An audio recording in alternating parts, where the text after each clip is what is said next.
Hey,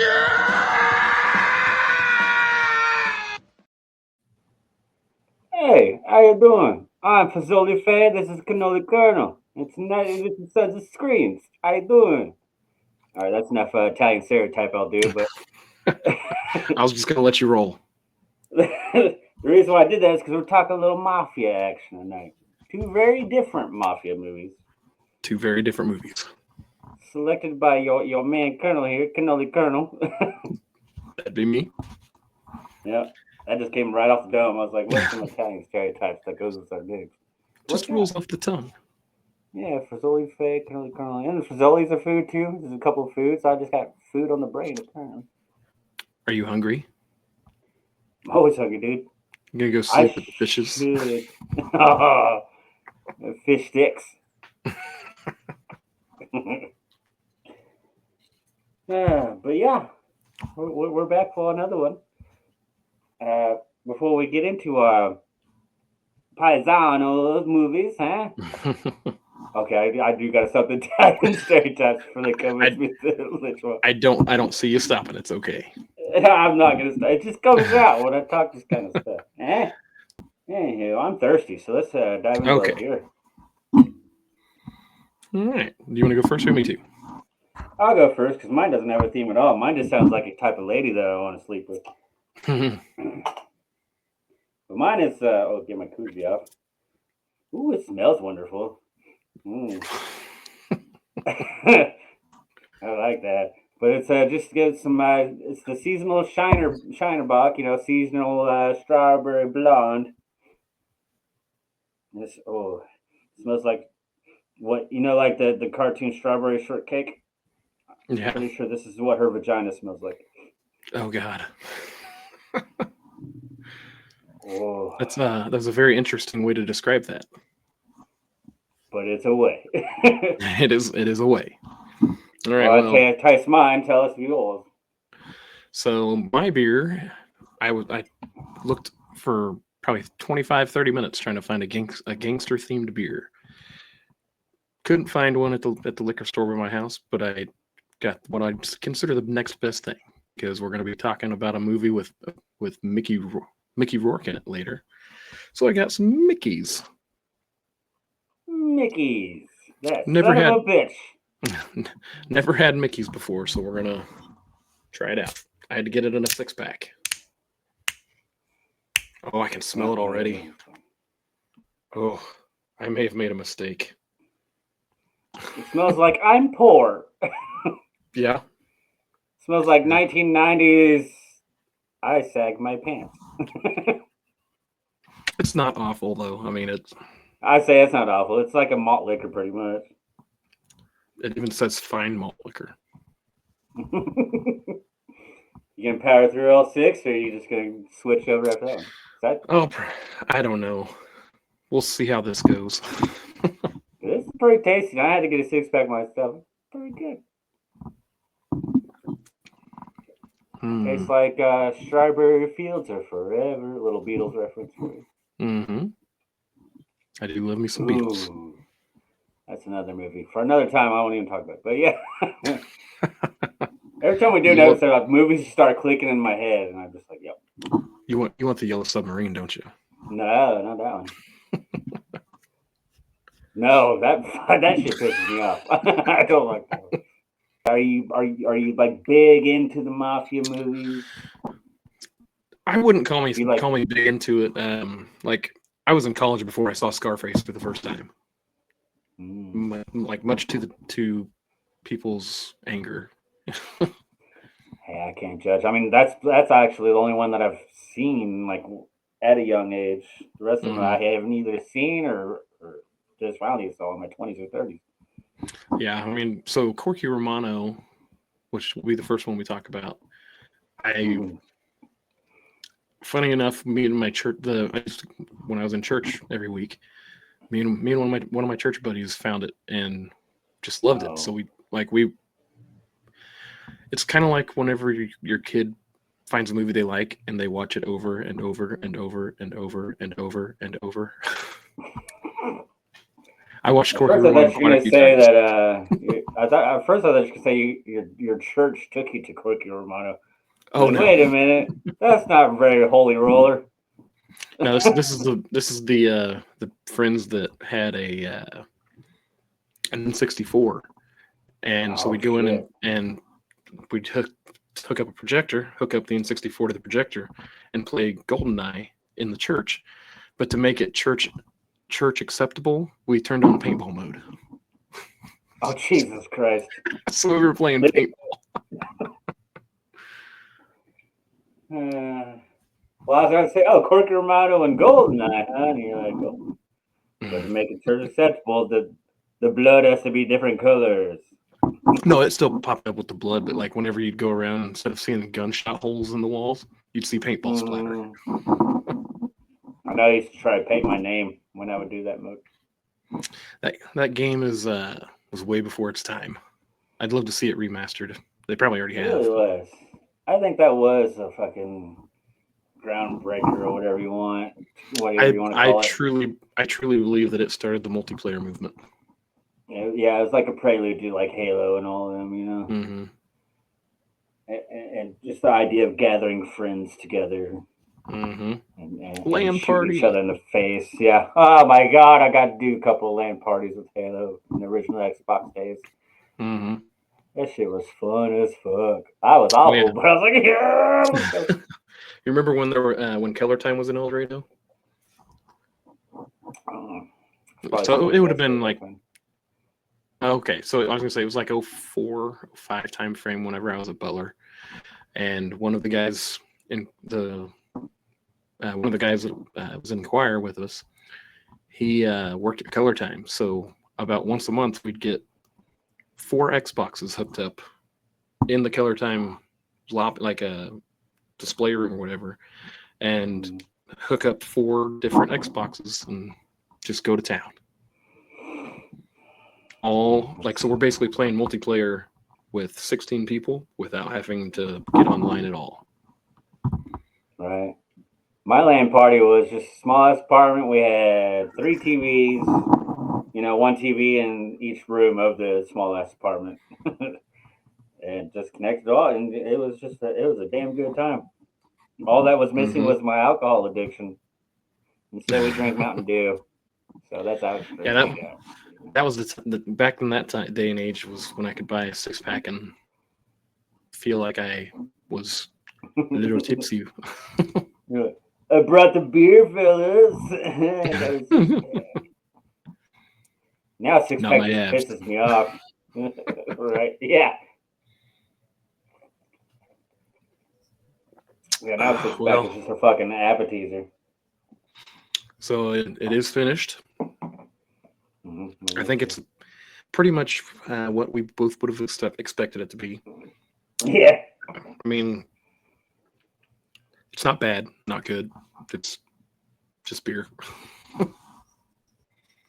Yeah. Do you feel like you're in high school again, ready to listen to some Tupac and Notorious B.I.G.? Oh yeah. Oh yeah. I know you like your gangster rap. I do. You really do. He really does, people. He really does. Believe it or not, as red as his neck is, he likes some gangster rap. I do. It's just a lot of fun listening to. So it is a mood changer too. It's fucking great. It is, yeah. Good mood changer. Mm-hmm. It's like ASMR before ASMR was cool. Sorry. I still don't get ASMR. I mean, I get a lot of people love it. I can't. I don't know. I've never been able to do it. It helps me sleep sometimes. When I'm tossing and turning, I'll throw and toss on this chick talking some smooth stuff to me, and I'm like, oh yeah, and a baby. Do you love it whenever people talk to you in a nice, calm, soothing voice? Yeah. She tells me how awesome I am and how good of a boy I am, and then she'll do soft scratches onto the microphone. And like, so she's lying. Why you gotta kill the fantasy? She's not lying, Andrew. It's okay. She's not lying. She's talking directly to me, not everybody that watches this shit. So the Mickeys, I think. What's up? So the Mickeys, I think what I would give it, probably right at 2.5. I mean, Wasn't bad. Yeah. Didn't throw it out there. I mean, didn't impress me any. But It's if drinkable. if you like PBR, Pabst Blue Ribbon, you'll probably like it. Yeah, PBR gives me the crazy shits. That's why I don't think I want to drink the 6-pack of that because I don't want the crazy shits either. God damn, I was big into PBR there for a little while, just trying to be cool with my hipster friends at the time. They're like PBR and mountain bikes, and I'm like, oh. And then just one night, it's just explosive fucking diarrhea. It was a rough deal. Yeah, like, no more PBR. There was a little while where the bowling alley in El Dorado there was they had I think it was 24-ounce PBRs for the same price as a 12-ounce everything else. So obviously that's what we were drinking. Right, yeah. Well, let's go for the cheap stuff. So it's Mickey's though, like you go to a party and you didn't bring any beer, like all we have is Mickey's. You're okay with that. Oh yeah. You'll drink it then. My favorite beer is free beer. Exactly. It's always delicious. I was playing at a softball tournament one weekend, and these people were walking around with beers that they were giving away. And I can't remember the name of it, but it was literally a white can that said beer on the side of it. Oh, nice, like the movies. Yeah. So like I drank it, and they were waiting to see my reaction. Well, yeah, they were waiting to see my reaction. I was like, it's not bad. Of course, I was already a few beers in at this point, which helped. And they were like, you're like the only person that's even been able to finish one of those. I'm like, well, like I always say, the best beer is a free beer. Amen, brother. All right, well, I finished mine, my strawberry blonde, and it was as tasty as a strawberry blonde, even though I haven't had to in my life. Have you had any? I trying to think of my lineup of ladies.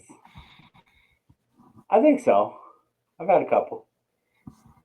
That sounds like obviously, obviously, no, that's not a lie, but also they didn't stick to my head so much to where they were unforgettable. They were almost forgettable. Like they're still there, but I couldn't tell you their names. But have you regained your virgin status yet? How far away from that are you? December. Oh God. About a year. We cannot let you regain your status. About to be a virgin again. I'm saving myself from marriage, bitches. Oh God. So what's fucked up is that I turn 40 this year, so I'll be the 40-year-old virgin. So if you're saving yourself for marriage, then you're never gonna have sex again. Dick move, sir. Dick move. Fucker. I mean, you're probably not wrong. But sometimes the truth doesn't have to be expressed. I know. You're right. But in this case, yeah, it needs to be expressed because it's funny as fuck. my poor wiener. All right, well, before we get into Corky Romano for the first movie, it's time for our first commercial break. I'm gonna go get some Girl Scout cookies, take a good pee, and we'll go to commercial break. The cookies are here! Madame. Oh, the cookies aren't here. ¿Para qué que están aquí? The cookies are here!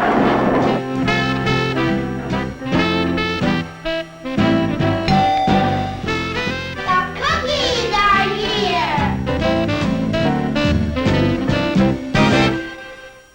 Yeah, so Corky Romano, huh? So you've already kind of preluded to it. You used to watch this movie a lot. I did. So hold on a second, let me open this back up. So Corky Romano came out in 2001. Mm-hmm. So like literally my junior year in high school. Well, actually, I guess it depends on what time of the year it came out. So I could have been a senior when it came out. I didn't look up the actual date, but now I want to know. That's right. That's fine. October 12th. I'm getting pretty quick. October 12th? October 12th, 2001. So I was a senior in high school when this movie came out. And I do believe it is the first quote unquote gangster movie that I ever saw. After I don't know why I find that so funny. So after I watched Corky Romano, I think Road to Perdition came out somewhere around there, and I loved that movie. I'm trying to think. There was another not classic gangster movie. Like, I feel like the classic gangster movies were like the 80s, 90s releases. Mm-hmm. But I mean, there was a couple of them that came out right around that 2001 time frame that I kind of went into a gangster movie kick for a little bit. Road to Perdition, is that also based in like the 1940s era, 30s, 40s? Based in the 30s. Ah, good. I need to watch that movie. Yeah, it's a good movie. It almost made the cut. So it was the debate between Gangster Squad and Road to Perdition. Ah, okay. So Corky Romano, for me, like I said, introduced me to quote unquote gangster movies. And that's a hell of a way to introduce. It is, I mean, let's be honest, it's slapstick comedy. I just really enjoyed it. Lots of slapstick. Going back and rewatching it, there was so many little like one-liners and like comments that were made that I didn't remember at all, and I was laughing my ass off.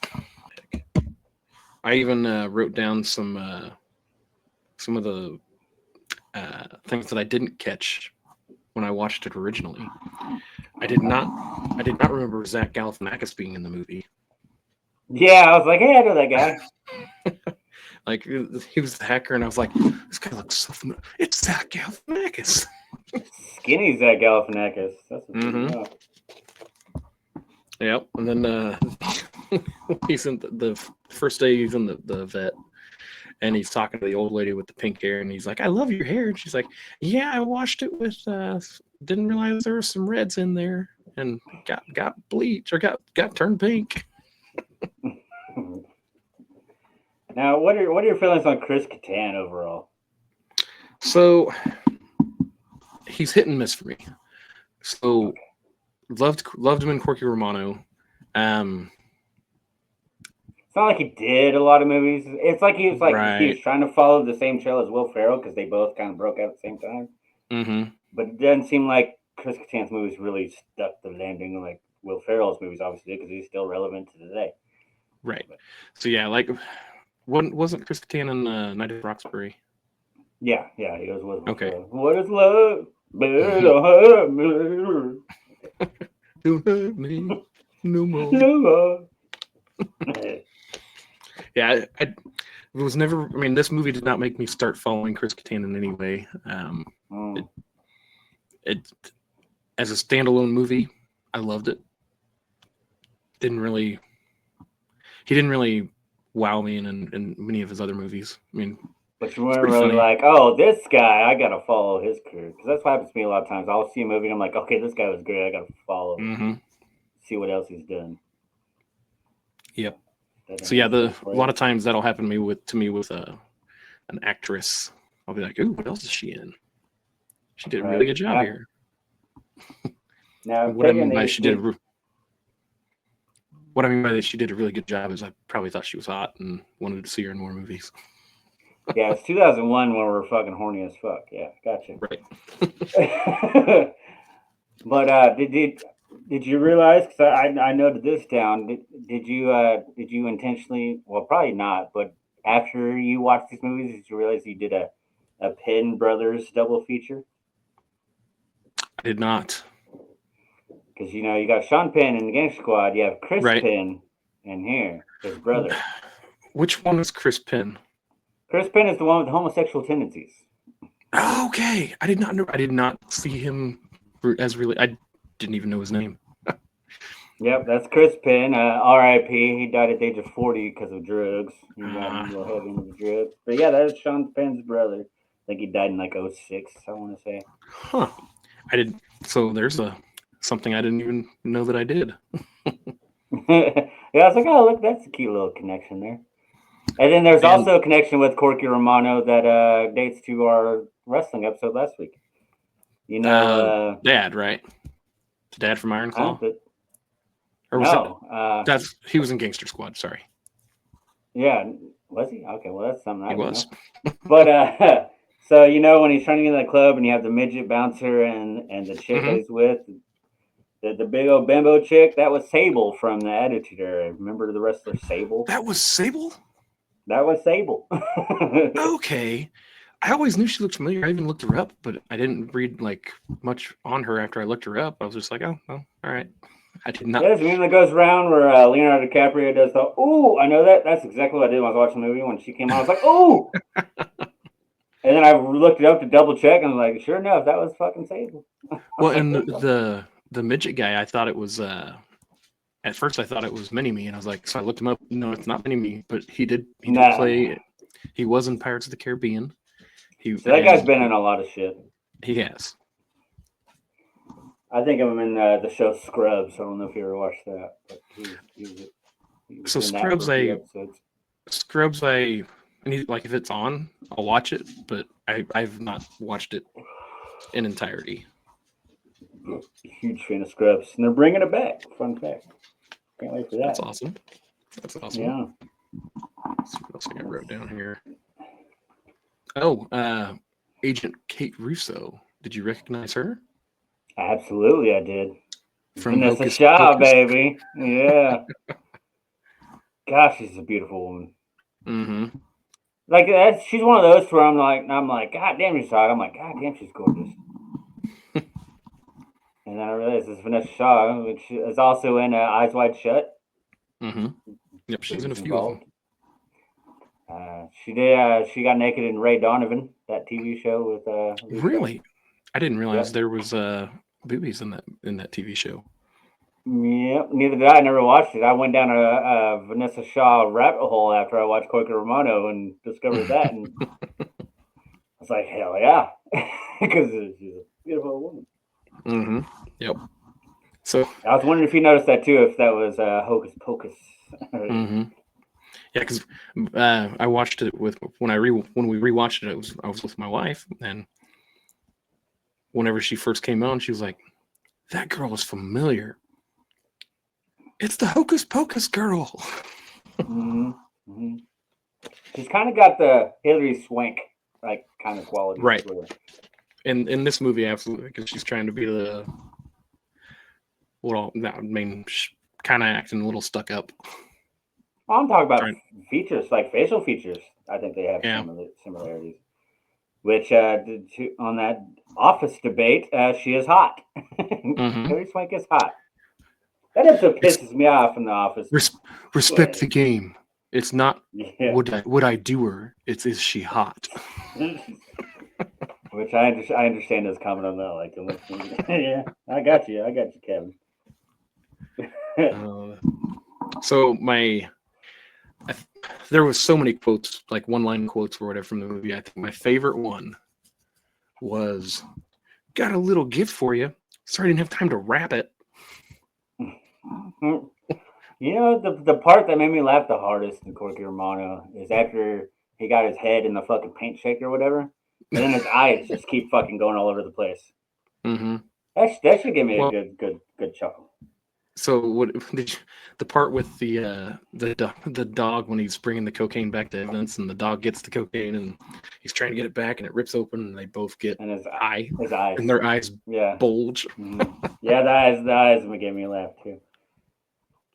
There's another actor in here that you are familiar with and have actually seen in person. You know Darnell and Cox, the other FBI agents. Yeah. Darnell is Dave Sheridan, Mr. Deputy Doofy. Deputy Doofy from Scary Movie. Right. You said I seen him live though. He was at Texas Frightmare last year. Okay. I didn't get his autograph. I just so no, he was only there for a day.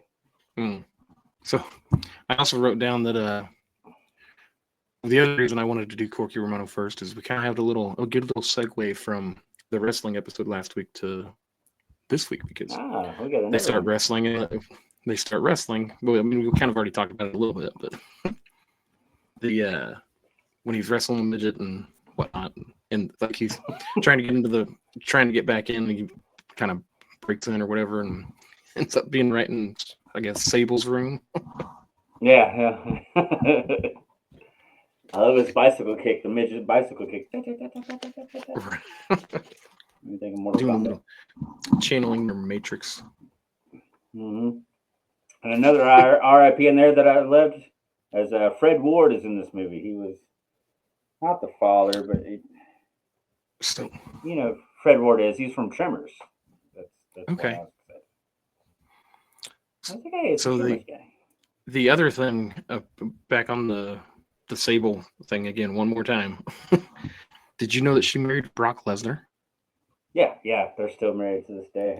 Right. So when I looked her up, I have that ugly ass kid that they have together. Right. So when I looked her up, I was like, her last name is Lesnar. You think she's like, I was talking to my wife. I was like, you think she's married to Brock? So I went down to the trivia on IMDb, and sure enough. Yep.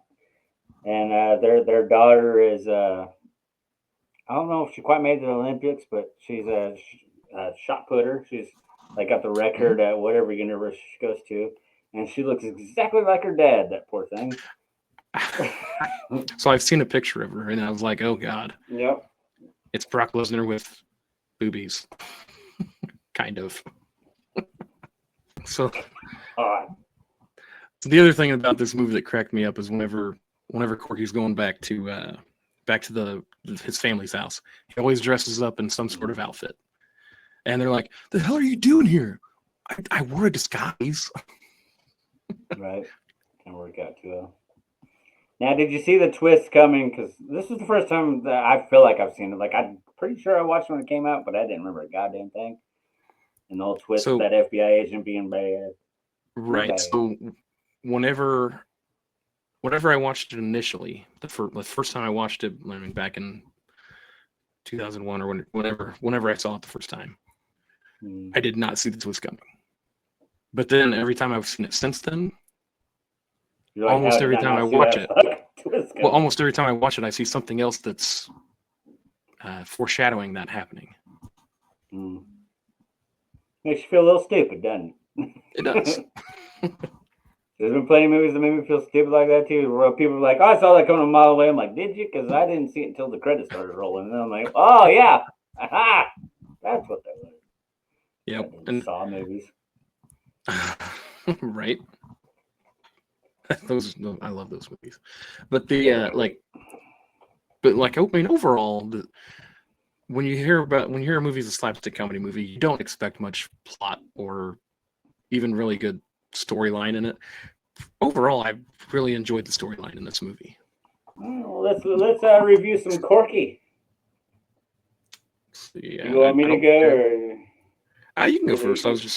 The other thing that I had written down is, what other movie can you see a grown-ass man give mouth-to-mouth to a wiener dog? That scene was weird. It was. And then Vanessa Shaw was like, "That was amazing." I was like, "Really?" Well, this is one of those movies too, where every time he would accidentally do something, they'd be like, "Oh, you're so smart, you figured this out." No, I think what he means by that is that the gun was actually a fake. Yeah, it's like, what the fuck? This has got to be the stupidest goddamn FBI squad in the history of mankind. Right. We could all take a book out of Pissant's book of. Take a page out of Pissant's book. Fucking Pissant. It's Pissant. It's Pissant. Actually, it's Pissant. French. Yeah, Pissant sounds better than Pissant. Call me Pissant over fucking Pissant. Goddamn French. Alright, you sure you want to hear my review on this movie? Oh, I'm pretty sure I have an idea what you're going to give it. Because you're a much bigger slapstick fan than I am. You like that super weird comedy. Like, I love that super weird slapstick comedy, but it's got to stick for me. It's got to stick the landing. This movie really had a hard time sticking the landing for me. I think part of it is just Chris Kattan. He's a little too over the top with me. He's just so animated and just fucking crazy. He is. Like, there's a scene that raised on coke, but like he's just like that on any other scene too. Like he couldn't tell the difference between when he's on coke and everything else. Chris Kattan is not a leading man. He's more of that side guy. He's fine as the side actor that just appears. And stuff like that. Right. I mean, it was awesome getting to see Vanessa Shaw's beautiful face. It was cool learning the fucking random facts of like Sable and David Sheridan was in this movie. I had a few chuckles. I did have some good chuckles in this movie. But no good laughs. But no solid laughs. More, I was just like doing this, just scratching my head. Going, all right. Mm-hmm. So honestly, I'm gonna give it a solid. Like it's a good fist of a 3. I'm giving it a 3. All right, fair enough. I would. That's actually probably a little higher than I expected because I know how much crap you give me about. You give me a lot of crap about Tucker and Dale versus Evil too. So I knew picking the movie that you were probably not going to rate it very high. Well, while we both laugh at the same shit, we both have totally different fucking sense of humors too. Oh yeah, and it's very amusing. Very amusing. So what's your? I'm guessing she had the nostalgia. There's going to be the nostalgia power, like for me with Ready to Rumble last week. Right. So for me, the nostalgia plays a lot into it. The one other thing I'll bring up that we didn't really talk about was the other brother that can't read. Oh yeah, that cracked me up. Or whatever. Yeah, like he's sitting there trying to order ice cream, and there's 3 flavors, and he keeps ordering flavors that aren't there because he can't read the flavors that are there. Mm. But damn, he can't even know the letters. Like, there's 3 options, man. Rocky Road is not one of them. I'll do this pistachio. Right. Yeah, but I mean, like for me. Like, granted, the nostalgia is most of it, but it's a memory with you and your friends, and right, like we loved it. I still found myself laughing a lot, even when I rewatched it 24 years later. Not surprised at all. And for me, it's rewatchable. I mean, if it's on the TV, I'm going to sit down and watch it. There was literally moments to where I didn't laugh, but I was like, Colonel laughed at that. I guarantee fucking it. Colonel laughed at that. Oh, yeah. There was a lot of those parts. And so my wife watched it with me. It was a garage night. We watched it, and she was pretty sure that she'd seen it, but we got about halfway through the movie, and she was like, I don't know that I've actually seen this all the way through. I mean, she enjoyed it too. So for me overall, the storyline being better than most slapsticks, it's still a slapstick. And you can't really rate a slapstick super high. You just can't. For me, I would give this movie a 7. Okay. Well, before we enter the next section, you know what time it is? It's time for a commercial fucking break. It's tool time. Yeah. We need more power. I don't know why I grabbed my fucking tits. We're building a special Wednesday with Home Improvement at 8/7 Central, the premiere of The Critic and an all-new Home Improvement. First, Home Improvement at a special time. Then, from the people who brought you The Simpsons, The Critic. I'll be reviewing Home Alone 5. We left Kevin home alone, and he's only 23! And an all-new Home Improvement. Lucky that I brought an extra set of clothes. What do we call these? One size fits all? Home Improvement, the premiere of The Critic and an all-new Home Improvement. Wednesday, starting at 8/7 Central. Oh, Gangster Squad. Oh.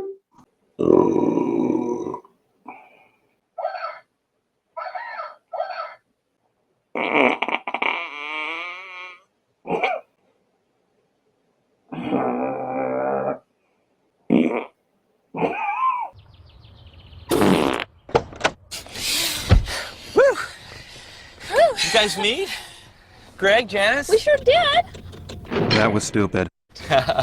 Great. This is Smart, a beeper service for just $1.99 a month. From who else? Smart Beep. Call 1-800-BEEP-199 for other smart stuff, like directions. We've got chemistry here. You feel it? I felt it. All right, Janice. We have paid the bills.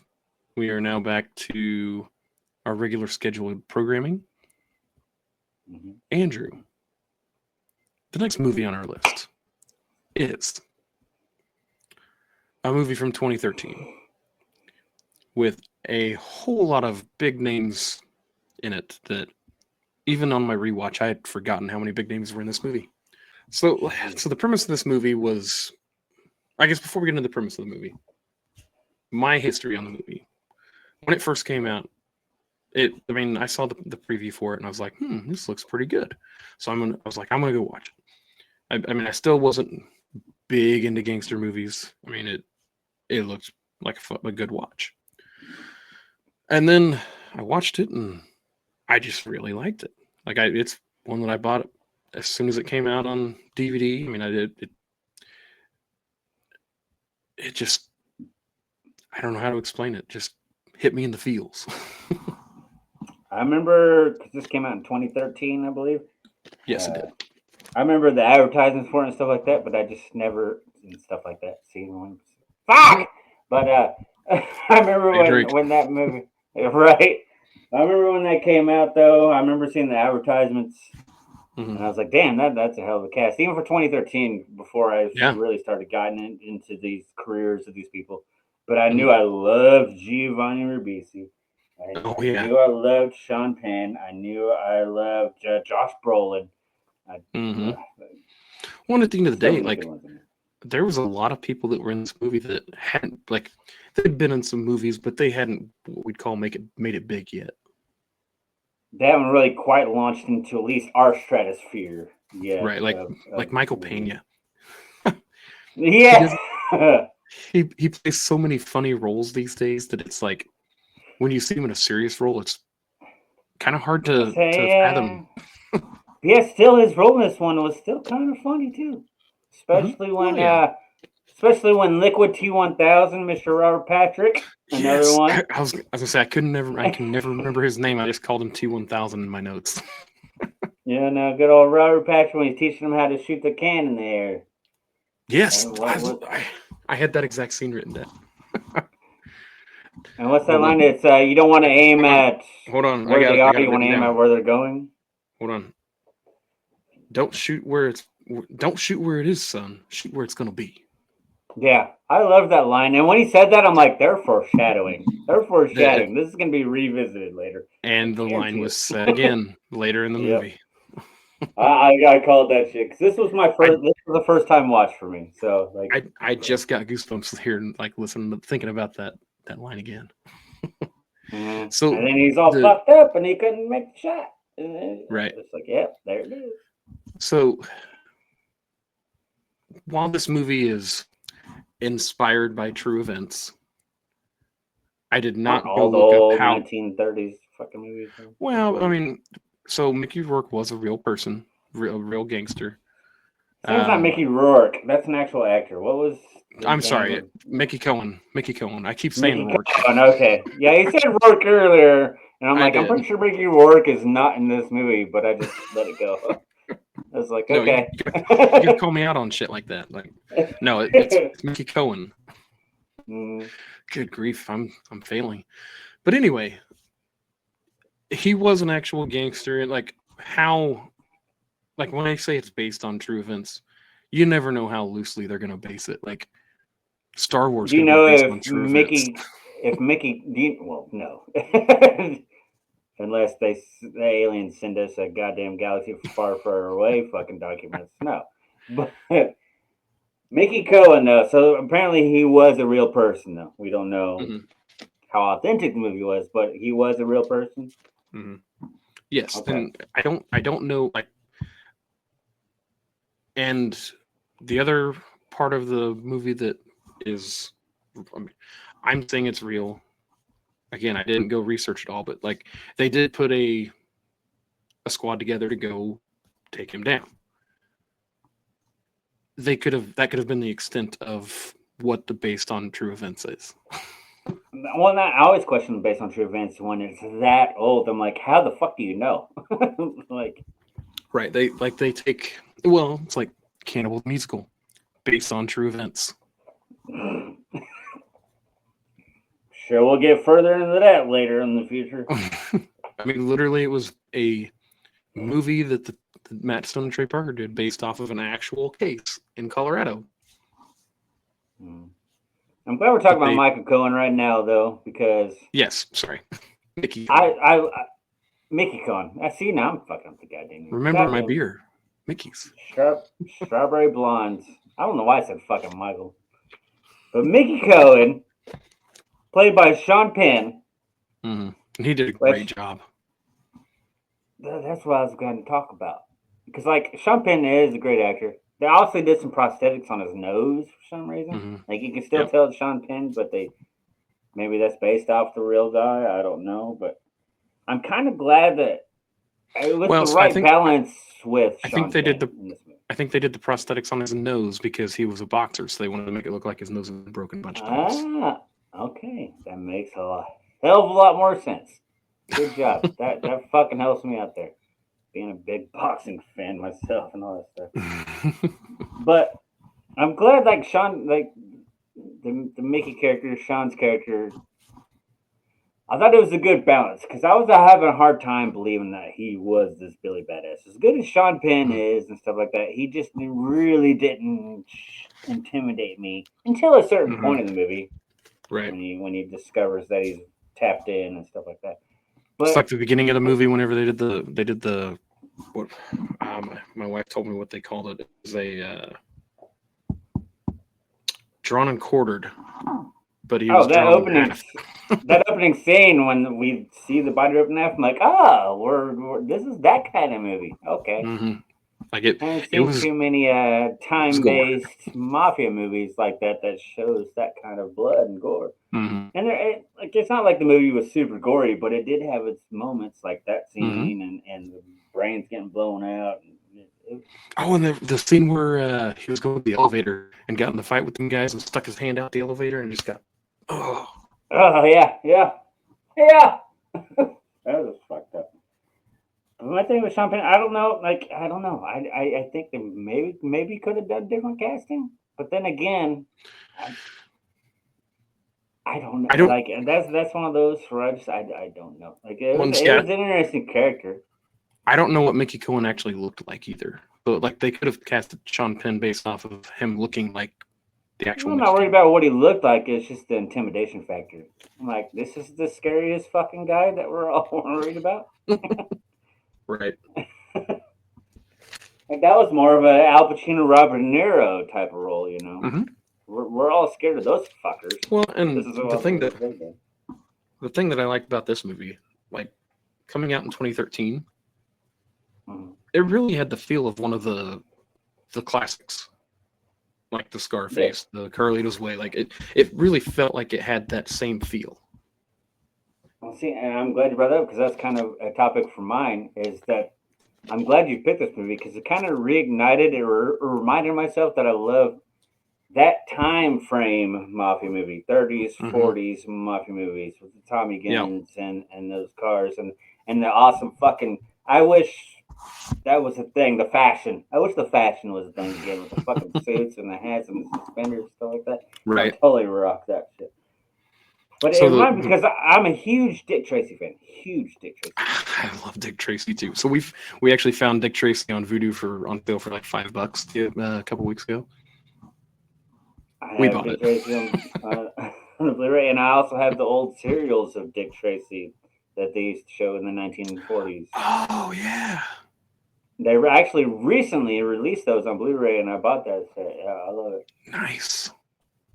Yeah, I forgot. Thanks to Dick Tracy, I love that time period, and I've always wanted to watch the movie. So watching this, I'm like, this make me think it's like Dick Tracy, but the characters are not as extreme as Dick Tracy because Dick Tracy was a comic book movie. So you had people they like were trying to keep it trying to keep all the prosthetics that they had from the comic book and. Yeah. See, that's what I love about Dick Tracy because they combined the comic books and then did that 1930s, 1940s mafia style. But ever since I watched Dick Tracy, the 1990 one with Warren Beatty, I always knew that I liked 1940s mafia movies, but I've never really taken the time to stop and watch them. I don't know why, because I do find that fascinating. Like that's probably my favorite gun, the goddamn Tommy gun. I just think it's cool. They come out and they got it, and it's got the weird little fucking. But I'm guessing that holds the bullets. I don't know shit about guns. So they call that the magazine. Okay. Well, yeah, I know what a magazine, but yeah, so that's a magazine. Why isn't the Tommy gun a thing anymore? Like you don't see that. I think they've been outlawed. Like people have them, but they're illegal. I think. I could be completely wrong. That's just the feeling I get. That gun's cool as fuck. It is, yeah. It is. The logo of it is awesome. So speaking of the Tommy guns, that it makes me think of that whenever the first time they try to go hit one of the casino. And they're like, we're gonna go in there, we're gonna parachute up, and we're gonna leave.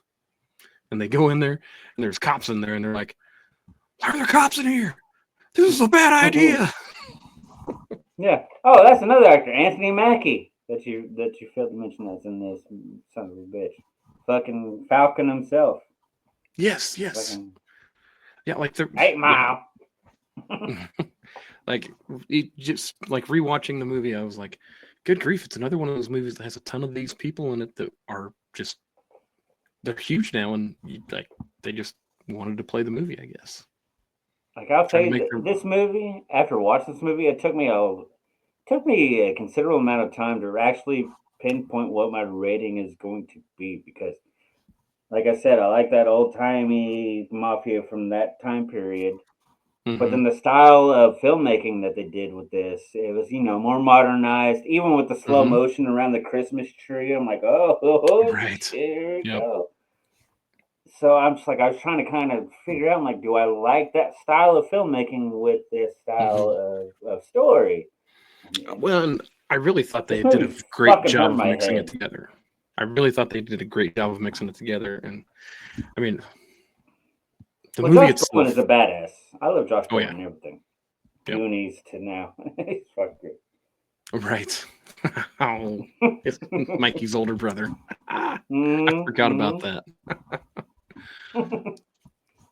But yeah, like he plays the role so well that he puts honor his acting style is perfect for that kind of dialect that they had back then, where the mafia talk and stuff like that, and way very serious. I thought that was perfect casting on that part. Giovanni Ribisi, as much as I love him, and he was like the nerdy tech guy, listening and stuff like that. So, yeah, whenever we were watching it, whenever Brolin was when he was trying to recruit him, he was like, "Hey, here's the thing: these guys don't have families." And Giovanni Ribisi's like, "I can't tell my kids later that I sat by and watched you guys do this when I knew I could help." And that kind of felt so bad about what happened to him, but I mean, the recruitment of the team, that whole series was interesting. Yeah. I think that, I don't know, because time allotting, I'm not a fucking filmmaker, but it seems like nobody on that team even struggled to join the team. There was no convincing any of them. They're like, "Hey, you want to join this team?" Hell yeah, I'm in. Ryan Gosling's character is the one that didn't want to join it. He was just like, "I'm good, man." And then the shoe shine kid got caught in the crossfire. Oh, that fucked me up. And then the shoe shine kid. And when he got caught in the crossfire, Ryan Gosling's character was like, "F you, I'm in." And he was gonna go shoot Mickey Cohen in his fucking in his club, and he gets pulled off the side by his buddy, and it's like, you need to clear your head. I love Ryan Gosling, but I didn't really like his performance in this one. There was something about it. I think it was, I don't know, it's the octave of his voice or something. A little bit of that, but I feel like he was, and he was probably told to act it this way, but I felt like he was trying to be too cool the entire time. Yeah, and he was kind of forcing the, like I said, the dialect, the lingo of back then. It felt a little too forced. No He's a great disrespect to Ryan Gosling. He's a great fucking actor. He's a great actor, but I know, like, I see why they cast him in this role. I just don't feel like I don't even know if he was happy with his performance, but There was probably other actors that probably would have fit in my opinion. As much as I love Ryan Gosling, and I do. He's fucking awesome. Sorry. There's just, no matter how much you love a certain actor, there's just some roles that they probably shouldn't be. He should sponsor this commercial break. The California Raisins. California Raisins coming in hot.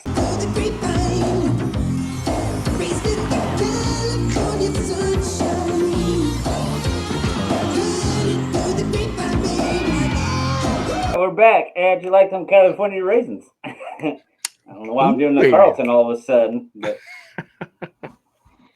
But anyways, back on to Ryan Gosling, though, and Emma Stone in this. God, she's a beautiful woman herself. She was a stone cold fox in this movie. Mm-hmm. Right off the bat, I'm like, damn, Ryan Gosling and Emma Stone has done multiple movies together. Yeah, they did La La Land, and my wife actually mentioned that too. I know they've done more. I just can't think of them right now. They did La La Land, which I have not seen, so that can be. I haven't either. Episode. Oh, so we might do this. But they were also paired up in my second favorite romantic comedy movie, which is Crazy Stupid Love with Steve Carell. All right. Great movie. Have you seen that one? I have not. Oh, you know what's coming up down the pipe. Are we doing rom-coms? Maybe. I'm glad next week we're doing the in-person thing because I was having a hard time trying to figure out my episode. But this will definitely be the episode after next on my decision. Mm-hmm.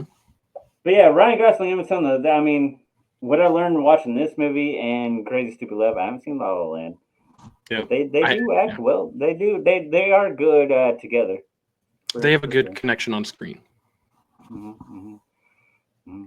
Emma Stone, her character, and her being with Mickey, but then also being with Gosling. Well, so I didn't catch it until this last time I watched it either, but she's his etiquette coach.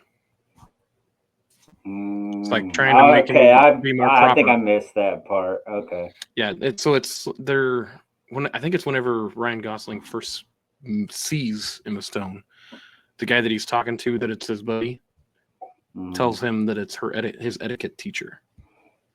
Oh, okay. Fair enough.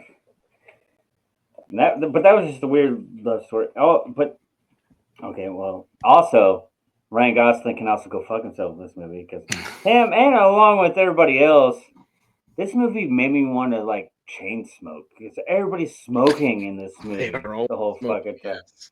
Ryan Gosling's constantly putting a goddamn cigarette in his mouth and everybody's smoking, which I mean that was the thing back then. That was part of the time period. There was no look out for lung cancer type of things. That was before they knew cigarettes were bad for you. Yeah. There's even old commercials that are doctors saying 2 out of 3 doctors recommend this pack of cigarettes. Right. What cigarette do you smoke, Doctor? Once again, the brand named most was Camel. Yes, according to this repeated nationwide survey, more doctors smoke Camels than any other cigarette. Wow, how times have changed. The other thing, when I grew up, I was always told that to make a perfect movie, you need booze, you need boobs, and you need cars. This one had boobs, booze, cars, and it had shootouts. So like that makes it even better. Who the fuck taught you that? I don't know. Society growing up. I mean, that sounds like our time period of growing up. No, our time period of growing up. We learned. That's good. Does it have boobs? Yes. Does it have blood? Yes. I mean, what more do you want? That's only the 2 categories that we wanted growing up. Well, that's Boobs what you and wanted blood. growing up as a horror fan, but like, your action movies gotta have boobs, babes, and cars. Yeah, I was gonna I'm say. sorry. Yeah, I never realized how much I loved high-speed chases. And I think I like said that. boobs, babes, and cars. I meant booze, babes, and cars. Just booze. Good grief! I'm still saying it You wrong. did do a double whammy on the boobs and the babes there. Like this is it's one and the same. Booze, booze like Booze, beer, babes, and cars. booze, babies, Booze. and vroom. It's all about family, Dom. We'll be That's right fine, 'cause I got back. We'll be right back. Forget about it. Here you go. Hi. All right. So before we give ratings, is there anything else about this movie that you wanted to kind of talk about? I'm so glad you asked that question because it just popped in my head. Does Schlitz beer still exist? If you don't have Schlitz, you don't have gusto. You don't have beer. 'Cause that's what they drank in the 30s, 40s. Schlitz. I have never I heard noticed of it. So that's what probably they're not. drinking. I mean, we can always look for it when we're at the. You want me to give my review first again? Sure, movie director. Well, Come on, so- Scorsese. Scorsese, who did a lot of mafia movies. That's why I called you Colonel Scorsese. So we would kind of be setting a precedence here. So what did we do last week? Did we snake the ratings, or since it's my My week, you? response to that is, who gives a shit? When it's I know. your episode, you decide. I know, but like, so when I picked the movies, should you give your rating first? I'm thinking you should give your reviews first because obviously you really enjoyed this movie, so it's obviously to be high Well, rating. but at the same mystery of what my answer is gonna be. is hearing my rating going to alter your rating at all? Like, if I gave it a 10, are you going to change it from a 3 to a 4? No. That's my Okay. thing. When I have my Alright. rating set, it's set in stone. No matter what during the conversation is said, I'm going to keep it my rating. So. Well, spoiler alert, I did not give it a 10. It was not a 10 Miss Davis. No, 10 is hollowed ground. It's gonna be. I feel like it's gonna be a while until we get your first Miss Davis. And as it should be, because like it has to be a movie that just checks all the boxes and is amazing. Yeah. So for Gangster Squad, as we get the cock shot from Andrew, when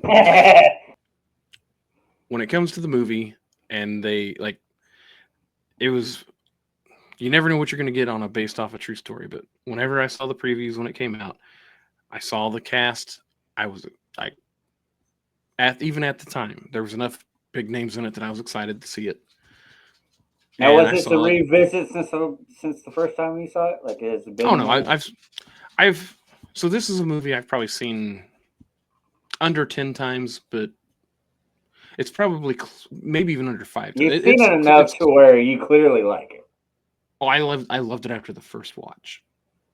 Gotcha. Okay.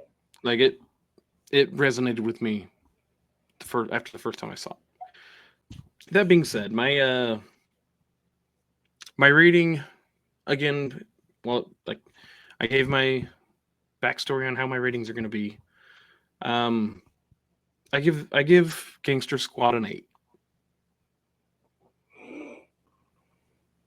I'm very, very glad that you picked this movie because, like I said, it reignited my love for that time periods of mafia movies with the Tommy guns and the zoot suits and all that.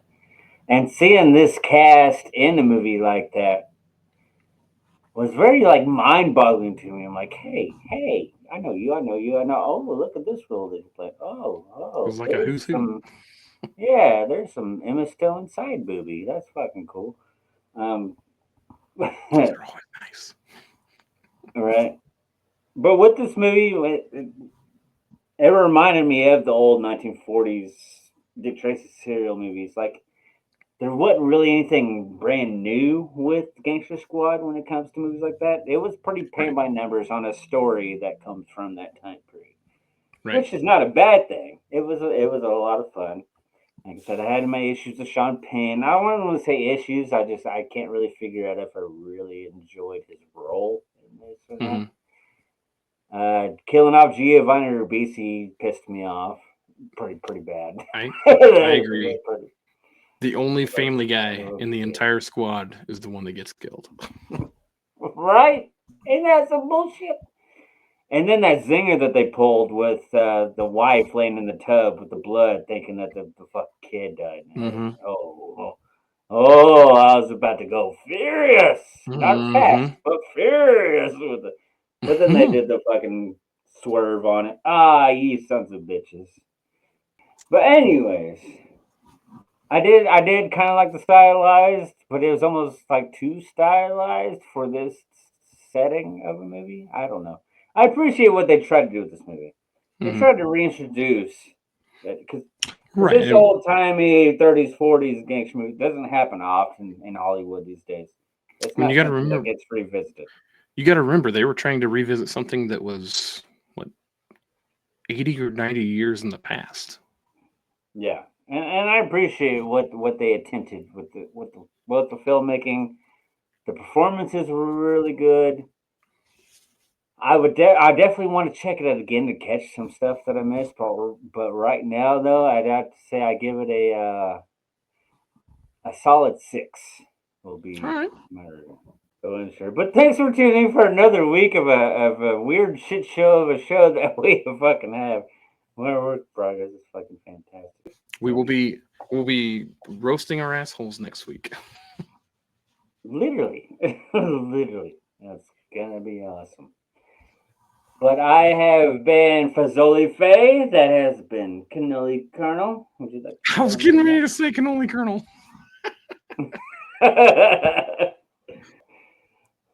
Goodbye. That's a classic. Bye. A Jewish goodbye. Goodbye. Yeah!